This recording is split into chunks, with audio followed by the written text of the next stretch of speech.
Bapak, Ibu, saudara-saudari sekalian yang terkasih di dalam Tuhan, ketika pandemi COVID-19 awal-awal mulai terjadi dan manusia rasanya tidak mampu, tidak sanggup menghadapi serangan virus COVID-19 ini, lalu muncul pendapat, muncul analisa bahwa kalau dulu negara-negara menggelontorkan begitu besar dana untuk membangun kekuatan militernya, tetapi untuk kesehatan kurang banyak negara yang memperhatikan untuk meningkatkan kemampuan menghadapi penyakit. Lalu orang sadar bahwa menghadapi penyakit itu berbeda ketika menghadapi serangan musuh antar negara. Lalu orang sadar bahwa terutama tidak lagi perlu membangun kekuatan militer, tetapi yang sekarang dibutuhkan adalah kemampuan untuk saling membantu, saling membangun, saling menolong dalam menghadapi pandemi COVID-19. Hari ini bacaan pertama menggambarkan kepada kita pertempuran antara orang Israel dan orang Filistin. Dan kisah ini menggambarkan kepada kita kekalahan yang dialami oleh orang Israel.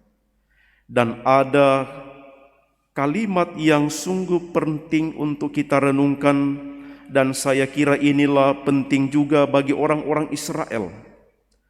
Mengapa Tuhan membuat kita terpukul kalah oleh orang Filistin pada hari ini? Ada kesadaran dalam diri orang-orang Israel bahwa tanpa Tuhan di pihak kita, musuh yang kita hadapi tidak mampu kita kalahkan.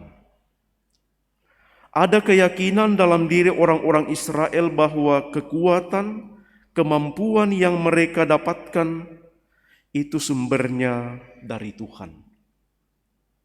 Kemampuan mereka keluar dari Mesir berkat penyelenggaraan dan pertolongan Tuhan.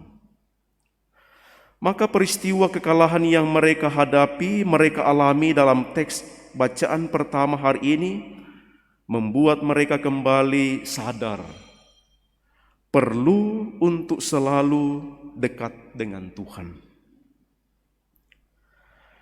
Bacaan Injil menggambarkan kepada kita seorang penyakit kusta yang sudah diasingkan, dihindari dan dijauhi orang. Tidak ada yang mampu menolong dia selain kemudian ia yakin hanya dalam diri Yesus. Karena itu ia datang kepada Yesus. Tuhan, kalau Engkau mau, Engkau dapat mentahirkan aku.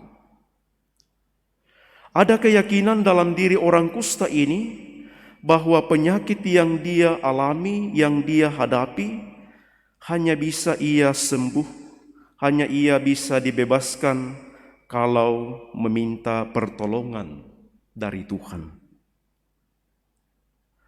Maka dengan kedua bacaan Injil hari ini, bacaan hari ini, ibu bapak saudara-saudari, kita lalu sadar juga bahwa di dalam kehidupan ada waktu-waktu kita merasa gagal, kita merasa kecewa, kita menghadapi berbagai macam kesulitan-kesulitan.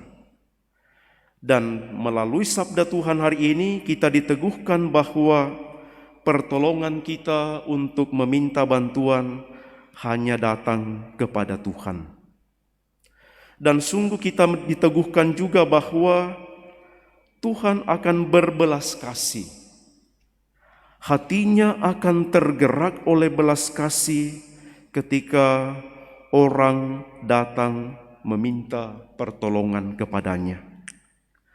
Mari kita mohon dalam perayaan Ekaristi ini, mudah-mudahan di tengah tantangan, kesulitan, kegagalan, penyakit, godaan-godaan dosa, kesulitan-kesulitan yang kita hadapi, kita menyadari kembali bahwa kita membutuhkan Tuhan di dalam seluruh hidup kita. Dan semoga sabda Tuhan hari ini meyakinkan kita kembali bahwa Tuhan yang kita ikuti adalah Tuhan yang selalu penuh belas kasih. Hatinya selalu tergerak oleh belas kasihan. Semoga demikian.